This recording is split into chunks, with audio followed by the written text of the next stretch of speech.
Qashqadaryoda hali ishga solinmagan kamida 15 milliard dollarlik salohiyat bor.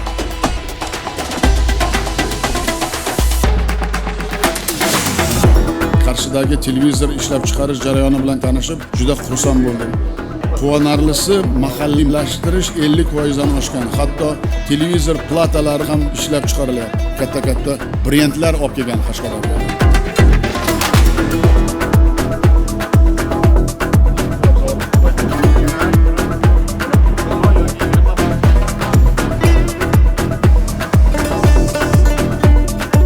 Tibbiyotda islohot qilyapmiz. Mana Qashqadaryo farzandi shuncha investor olib kelyapti. O'zini ko'rdim. Professor aytayapti, janob prezident, bu o'zi sun'iy intellektlik deydi. Yurakni ko'rib 1 yil, 2 yil, 10 yil qancha darmoni bor yurakda aytib beradi. Ta'lim bilan tibbiyotdan rozi bo'lish kerak odamlar.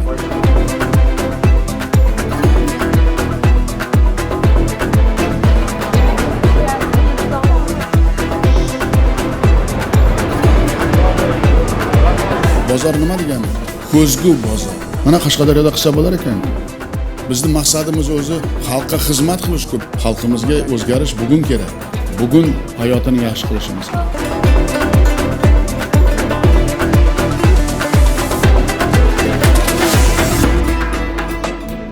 Hozir tadbirkorlar juda oldinlab ketgan. Qisqa davrda Mirakining o'zida 180 million dollarlik 200 dan ortiq loyiha ishga tushirildi. Yiliga 1 million sayyohni bemalol qabul qilsa bo'ladi. Biz endi Qashqadaryoni iqtisodiyotida yangi yo'nalishlar bo'yicha qadamlar qo'yishimiz kerak. Qadam degani turizm. Bu so'lim joylar xalqimizga xizmat qilish kerak, manfaat olib kelish kerak, oilaga olib kelish kerak. Yoshlarimizga ishchi joy bo'lish kerak.